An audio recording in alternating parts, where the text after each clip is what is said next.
As the former frontman of the group Genesis, Peter Gabriel was once known for his outlandish costumes and wild stage performances. His solo career has spanned more than 3 decades now, and so many of his songs like Sledgehammer and In Your Eyes have become classics. His new album pays tribute to some of his favorite fellow rock legends, from Bowie to Radiohead.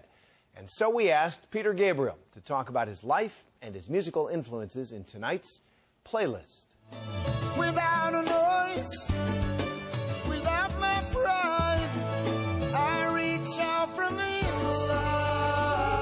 I began as a songwriter, really. I think in Genesis days, too, we were a bunch of songwriters rather than a bunch of musicians, which is how most people start.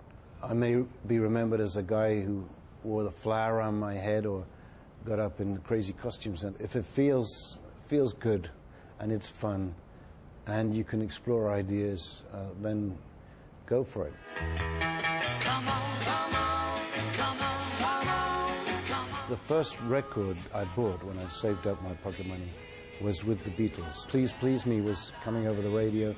I would sit in the back of my parents' car, you know, when we were on these long drives down to the coast. And what people forget, I think, is that at the time it was really rebellious, rough, mischievous, and full of life, and irresistible to any young person.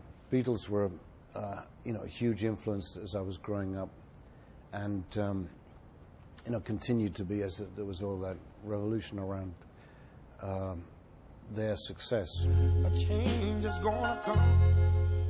Oh, yes it is. I think I would have to choose an Otis track, and A Change Gonna Come might be one.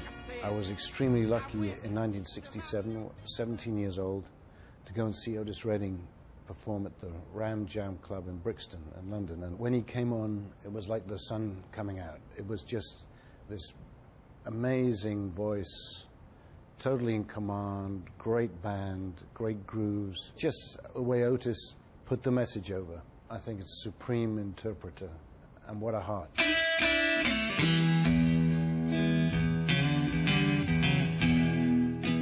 I can remember where I was when I first heard Hendrix's Hey Joe, which was at school in a particular room upstairs, and it was coming, in fact, in the next door room, and my ear pricked up, and I went in and listened to it, and just had to find out about who this artist was, you know. And I think, particularly when you're growing up, songs are like memory stamps. You know, people go through life and they have these intense experiences that are really beautiful or really horrible that just get locked in to a certain song.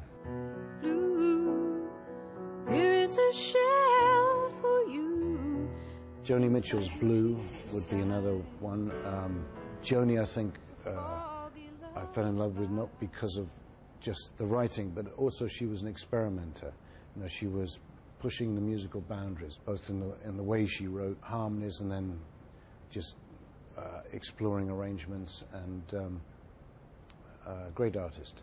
And I think it's going to rain today. Randy Newman is another person. I think he's a master songwriter and does beautiful arrangements. And I think some of the stuff he does for the films seem deceptively simple, but they are really the work of a master. I went for I Think It's Gonna Rain Today. I think it is one of his best songs. It's not necessarily a very positive message, but it's beautifully constructed, elegant songwriting with a lot of heart. You said,